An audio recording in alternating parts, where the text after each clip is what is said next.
From B Media Production, this is B Podcasting. Engage your audience with podcasts.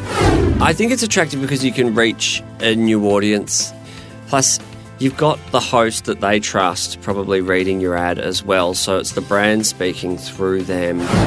That's Courtney Carthy, co-founder of Nearly Media, a newish podcasting network based here in Melbourne. Hi and welcome to episode 17. I'm Nick Schildberger. Courtney Carthy gives us his thoughts on podcast advertising, both inside podcasts and on public transport, shortly. But first, and as always, I'm joined by my co-host and podcast aficionado, Chris Ashmore. Oh, hello, Nick. Yeah, look, sorry, I'm so frustrated with this new bloody Apple podcast app. I've downloaded it a couple of weeks ago and I tell you, I can't get my head around it. You know, I was talking about the different drawers I have in the closet and I use this for older episodes and stuff. It's like someone's shaken the whole drawer. I have to rearrange everything. So I don't like it. I just don't like it. Well, you know what I've done? I didn't like it either. And so new podcasts that I subscribe to now, I've given Apple away and I've gone across to Pocket Casts. No, I'm still persevering with this app, and with new podcast episodes that are on there, and you flip through the list, it doesn't tell you how much time is in each episode. So for me, that's a big thing. I want to know how much time I've got available to listen to it. Well, you can find the duration, but you've got to click it. And that's annoying because I like to scroll through the list and be able to look at durations. And and you don't know. I can't tell if it's downloaded or not. No, the blue dot. I didn't like the blue dot in the old app, and then I got used to that, and now it's gone. I can't work it out either. Oh, it's annoying. Anyway, all right. They have done some nice things, though. I mean, I guess for discoverability, the ability to see what other people, a similar podcast, and what other people have downloaded when you go down to the bottom of a description, I think that's a positive step. But as far as usability for just listening to podcasts, I think they've made it worse. Well, I think it's probably a good idea that you're checking out Pocket Casts, but I would recommend anyone listening, check out a few of the podcatchers that are available. There's heaps now, and I think they're probably better than the Apple Podcast app anyway. And come on, Apple. Come on. Get it together. Now, today, you caught up with Courtney Carthy from Nearly Media. Well, that's right. In early 2017, Courtney Carthy co-founded with Andy Bellairs Nearly Media. It's a podcast network with some impressive podcasts. Anyway, here's the interview.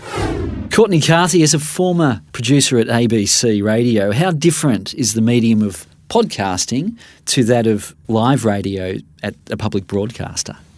The main difference that I've noticed is the clock. Everything live radio is timed to the second or nearabouts. When I'd be in the producer booth, I'd know that it was less than 5 seconds for me to lean over and throw something in the bin. If I had to run off to the bathroom, it was less than 60 seconds. And with podcasting, you've got that sort of almost unlimited amount of freedom to stop, start, do whatever you want, publish a little bit down the track rather than continuously, immediately. As time goes on, you're publishing your radio show. If this was it, as we speak, it's getting published and it goes completely out of your control. But having that radio background, it does instill a bit of a discipline of keeping things tight and concise, does it? Yep. I find myself, when producing a podcast, as soon as I hear it going off track or anything like, taking a little bit longer, wanting to sort of pull it back. It also means I'm a little bit more ruthless in the editing because I don't have that sort of innate feeling that we've got all the time in the world. I keep thinking, let's just keep it to half an hour. One of those standard radio show lengths, 1 hour or half an hour or, 15 minutes, which is something that's just sort of imposed and fairly arbitrary based on, the clock. What are your thoughts on the length of a podcast while we're at it?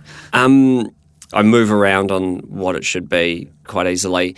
I think fixating yourself on something, whether that be 20 minutes, 30 minutes, 1 hour, is probably doing your content a disservice. I think the length should reflect how long you really sincerely believe the listener will be engaged for and is valuable. So we have one show called The Clappers where there's usually a really nice sweet spot around about 25 minutes for the length of the chat after it's edited down. Another one of our shows, the Debrief with Dave O'Neill, he will drop somebody home after a gig and about 35 minutes is usually the amount of time they sort of like to spend talking when they do the segments they have in the show. That said, it's surprising there's not more 5 or 10 minute shows produced regularly, and that probably shows the capacity of the Australian industry to turn content around, and that there's less people spending more professional time, specifically on podcasts, so that sort of daily grind of, maybe a daily news show or a daily sports show hasn't been seen yet. And I suppose it's sort of surprising from the larger media companies as well that they haven't tried something like that. But one thing I heard years ago was that there was a sort of an academic paper about, I think, geography and transport, where people tend to live and commute or, shop and recreate in a 20-minute tolerance of their home. And podcasts being so good for listening on the train or tram or while you're commuting in a car, if there's data behind this number of 20 minutes, then it's something I keep in the back of my mind all the time as well, thinking that if somebody's listening on the train, if they're going for 25 minutes or 15 minutes, we've got something that's 20 minutes, there's a good chance they're going to get through at least half. So people weighing themselves down about it is, I think, unnecessary. Listen to your content and make a judgment. Well, if we look at Nearly Media, the company you started earlier this year, and look at the background of it, and you started it with Andy Bellairs. Mm-hmm. Can you tell us a bit about the inspiration behind the whole network and what it's about? Well, we started the network or the company because Andy and I would meet up every Friday after work at 6 p.m, go to the same place and sit there, and I'd have ideas for podcasts, he'd have ideas for podcasts, and we'd, just discuss them and sort of put them through the ringer, and always talked about, we had access to all of the studio equipment, we're competent technically to produce these things, but we never really got around to it. Earlier this year, I had the opportunity to sort of step out of the ABC for a bit. I thought, let's do some research, get some organisational stuff together and see if we can make it work. And that led to me resigning from the ABC and, where we are today. Though, the steady paycheck of a government job is also, rather attractive as well. Well, tell us a bit about the content that you've got and what you're looking to build. You mentioned Dan O'Neill before. What other podcasts do you look at? So we've got The Clappers with Carl Quinn, who's a national film editor for Fairfax Media, and a friend of his who's also a musician, Andrew Young. That's like a pop culture podcast. And then Adam Zwar brought his podcast over so that we publish that and produce it as well. That's 10 Questions, and he interviews his friends and other Australian or international celebrities, usually actors because Adam works in film and TV. And that his experience from producing The Agony of Life or Agony Uncles for ABC and his sort of depth of knowledge of these people really brings out, even though they're the very same 10 questions for every person, you get this sort of breadth of response that's really impressive and sort of tantamount to Adam's ability to interview people and connect with them, which is something that, podcast lends itself. So that concept has worked really well for him. Well, big news that we spoke about last week on this podcast, Courtney, was your company, Nearly Media's shelling out a bit of money, I would assume, for the first podcast ads on the tram network here in Melbourne. Why ads on trams? It seems a little bit backward because you can be so focused on Facebook or other digital display ads. But, we need to try something new. We had a little bit of money, just this tiny bit of spare money that I thought maybe we could use. And I got it in my head that, people are on trams, they're commuting, they've got their hands free, they're sort of probably looking around, and they've probably got their phone by their side. It seems natural that would be a connection, that people would see the ad, go, oh, I'll give it a shot now. Then they're getting on the tram and they've got 20 minutes to have a crack at it. Tram ads are not that expensive if you buy only 2. If you do the printing yourself, the graphic design yourself, you get a sponsor for the tram ads, which is Sheba Rideshare for women. So get the app on Apple on the App Store. And Omni Studio as well helped us a little bit. And we just thought we'd have a go. There's so few rules with podcast marketing at the moment, podcast advertising, that not trying these things would be detrimental to, the opportunities that other people have to learn. We're quite open about everything we do. So if we found that it worked, then we would say it worked. If we find that it doesn't work, we'll say, well, it didn't work, but at least we know that if you only buy 2 tram ads on the 70 and 75 lines here in Melbourne, you're not going to get a huge increase in podcast listens. This, might be going a bit far, but if somebody sees it or hears about us doing that, then maybe people will try other mediums to get their podcasts out there and figure out ones that actually work. The advertising agencies, if they, outdoor or whoever, if they feel that podcasts have had a successful run with their medium, then they might start marketing to other podcasters and say, hey, this is something that you can do that we know that works. We've had somebody try it with us and experiment. Why not give it a go too? But the tram ads have been quite good for, PR, you've asked us about it. We're talking about it now. It's Well, there was a lot of the PR of doing the ads on the trams itself was great for you. Yeah, and that was part of the strategy. We thought if we can get a couple of articles or a bit of interest out of that, a bit more interest in our company, then it might pay for itself in, a corporate client that comes to us, because they've seen us through there. And that's something that we're still waiting on. We haven't had any interest yet, so might do another PR push with the tram ads. Do you think there's still a lot of people who don't know what a podcast is? I reckon if you go by the statistics, I think, most people have heard the word podcast, maybe 92% or more-ish. I think 60% listen regularly. It may be 1 or 2 episodes a month. I suppose the proliferation of podcast apps has made it even harder for content producers.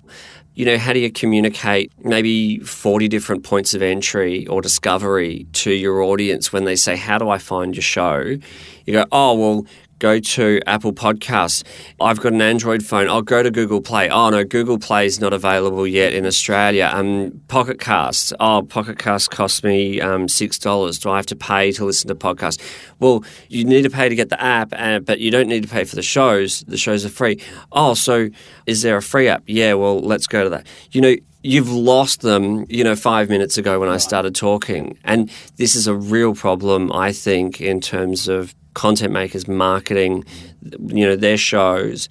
And we're working on the problem at the moment with the developer to try and figure this out, to create a single point of entry, that can distinguish the user and whatnot, and then make that communicable, whether that's through social media or through a conversation. The web's still clunky where you have to say www.nearly.com.au, but at least it's consistent. If we have a look at the advertising or the money revenue of your business, how do you make the money? Is it CPM advertising? Or do you look at sponsors? We'd look at anything. Right. There's no podcasting is a little bit Wild West at the moment. I don't think there's an official podcast association or industry body. I don't think there's any figures on the amount of advertising dollars spent on podcasting.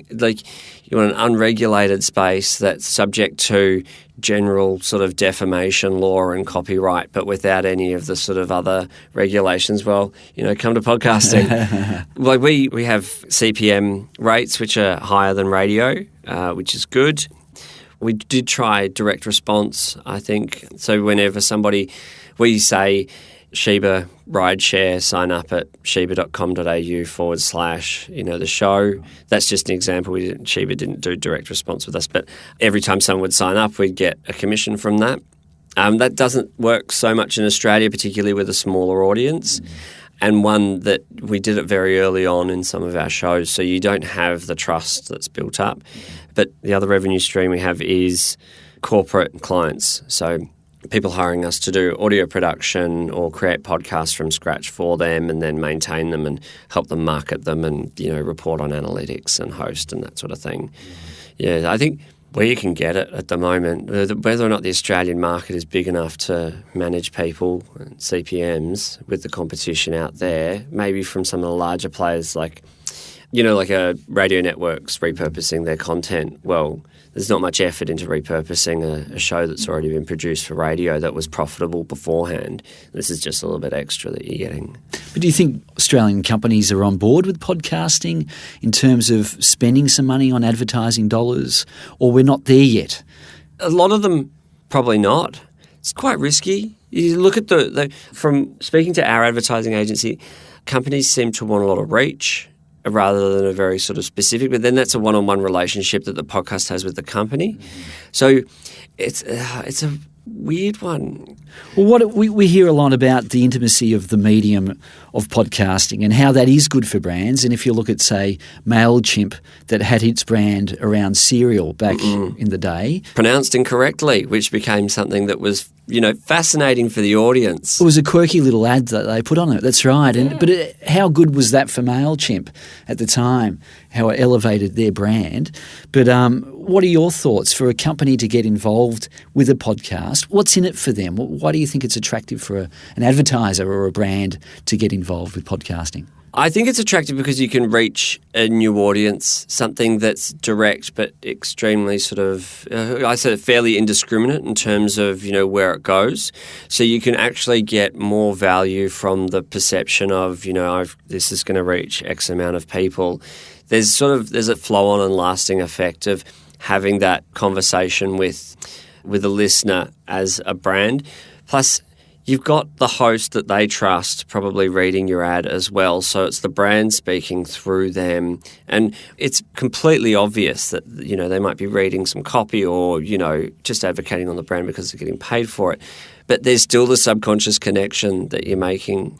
And one example is if you think of your football team that you follow, and maybe when you're in primary school and you really started following football, you can probably remember the sponsor that was on the jumper of that football team. Yes, yeah. Richmond Tigers had Esso. Yeah. Forever. I remember Esso, absolutely. Yeah, and that sort of imprinting can stay with you. Now, that's something that, you can have with podcasts. I have no motivation or, even availability to access Blue Apron, I think. But I know all about Blue Apron, and I might indirectly be a brand ambassador for them in a conversation that I have when Blue Apron come to Australia.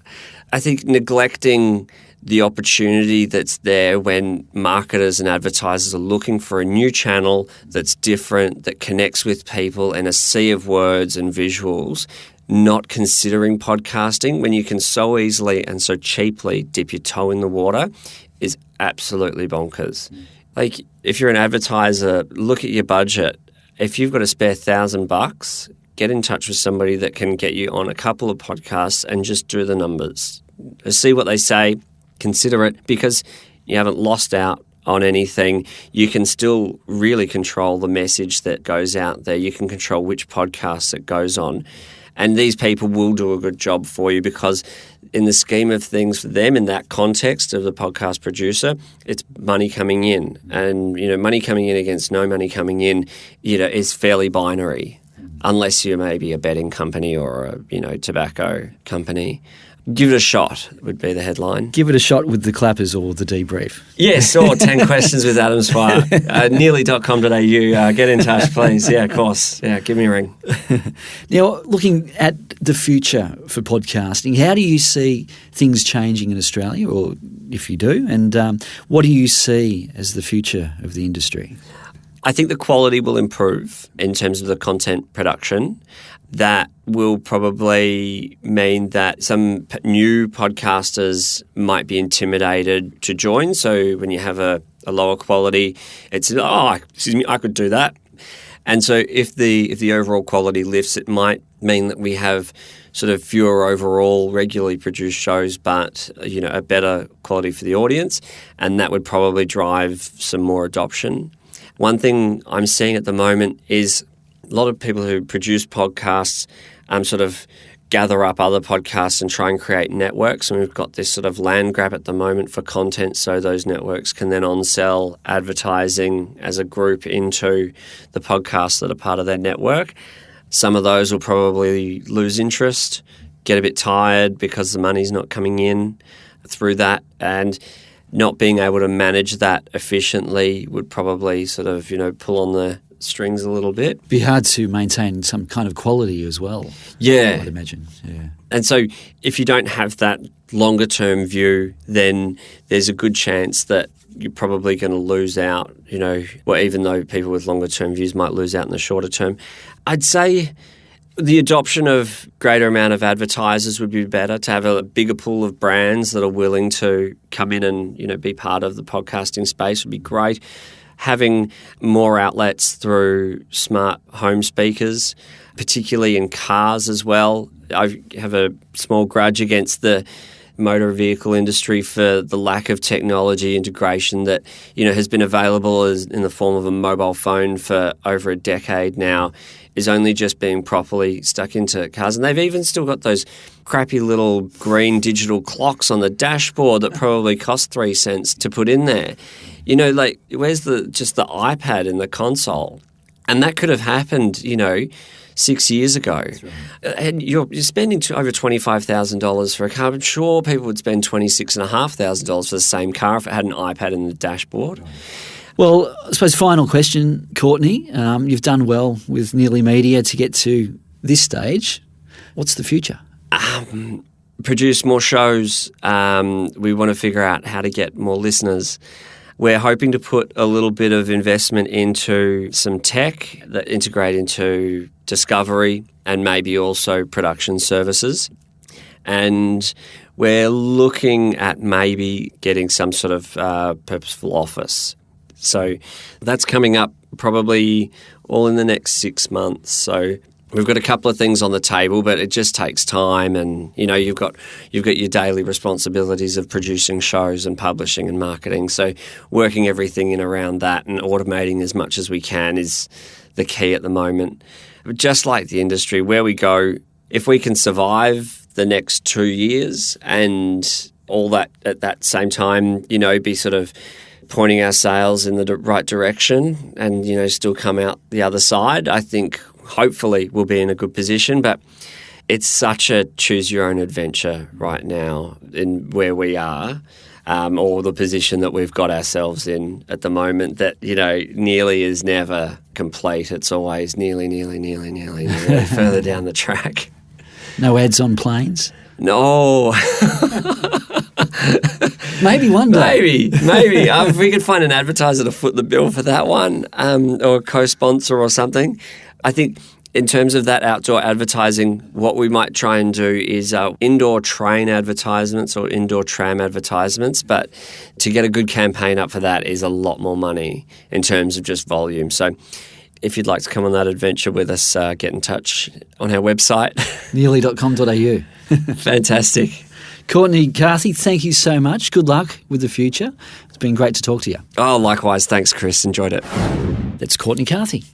Heaps of good stuff in there, Chris. I particularly like their advertising on trams. I think anything that's done to promote podcasting is a good thing. So we should be thankful to Nearly Media for doing something a little bit different. At first I thought, why on earth would you want to do that? But it does make sense. You see a tram probably in a car or on public transport, which is where you listen to podcasts. Well, you don't see many outside of, a computer screen for podcasting. It is good that you can see it outside or in magazines or whatever. It probably shows that there's not a lot of money at this stage for advertisers in podcasting to warrant putting an ad on a tram or on a billboard. We're going to see more of that, I think. You think of radio stations. You drive to any regional town and there's posters and billboards plastered with ads for local radio stations.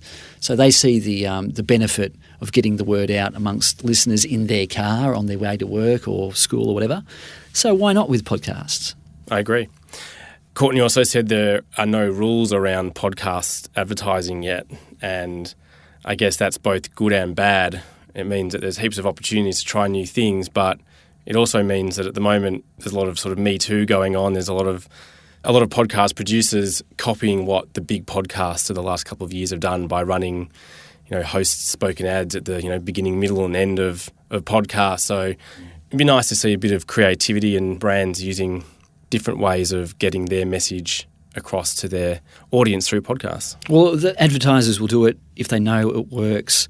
If it's something new, well, there's nothing to back up the data. So I can see why, some advertisers might balk at that. But at the same time, podcasters have got to experiment and show what does work. So, yeah. I saw the LA Times, who produced Dirty John just recently, and a very successful podcast, had 21,000 sign-ups to their website, which I believe was something like approximately what they would get in about half a year. So the LA Times there has used a podcast that has nothing to do with their newspaper to attract an audience back to their newspaper. So 21,000 subscribers to the email newsletter or through to the website or? Those 21,000 email subscribers subscribe to Essential California. And I don't know much more than that. Okay, all right. Yeah, I mean, we've seen it with The Age here and the Australian newspapers and Sydney Morning Herald, Fairfax, News Limited, using podcasts, as another way of engaging with a larger market. Advertisers would get on board. Does it increase subscriptions? I don't know. Maybe it does. I wonder, though, whether newspapers should think about putting the podcast behind a paywall. Would that entice people to pay for a yearly subscription if they know they're going to get good quality audio content? And I guess that is a good segue into what we've been doing for 30 years, because a bit of self-promotion here, but November 2017 was our 400th edition of our Business Essentials audio magazine. Not a bad thing. 33 years of producing, the world's longest running monthly business audio magazine. First, it was on beta cassette all those years ago as a video. Then subscribers to the program wanted it to be on audio tape because they could listen to it on the way to work in their car. Transformed onto CD, of course, and now online, but it's behind a paywall. It shows that if you've got really good content, you can get people to pay for it, and that's what has sustained our business all this time, and it's good quality. So pat on the back to us. The 400th edition, 33 years, 3,500 interviews. So well done. We were also online in 1998, so I'm making the claim that because we were streaming audio and allowing our subscribers to download it, that we've been effectively podcasting since 1998. So that would make us also the longest running continuous podcast in the world. Oh, hear. So let's see if someone refutes that. So for those listening who want to go listen to Business Essentials, they can do so on our website at businessessentials.com.au. And we also have a podcast version. So if you just search for Business Essentials, you'll be able to have a listen there as well. Well, that's it for episode 17 of Be Podcasting. If you haven't subscribed or you're listening on our website, make sure you do subscribe in, Apple Podcasts if you have to, or wherever good podcasts are found, so new episodes jump straight into your feed. And we'd love you to leave a review and share this podcast so others may find us. For more about us, you can go to be.com.au. We've been helping brands of all sizes create audio to communicate their messages for more than 3 decades, and we'd love to discuss working with you. From all of us at B Media Production, thanks so much for listening.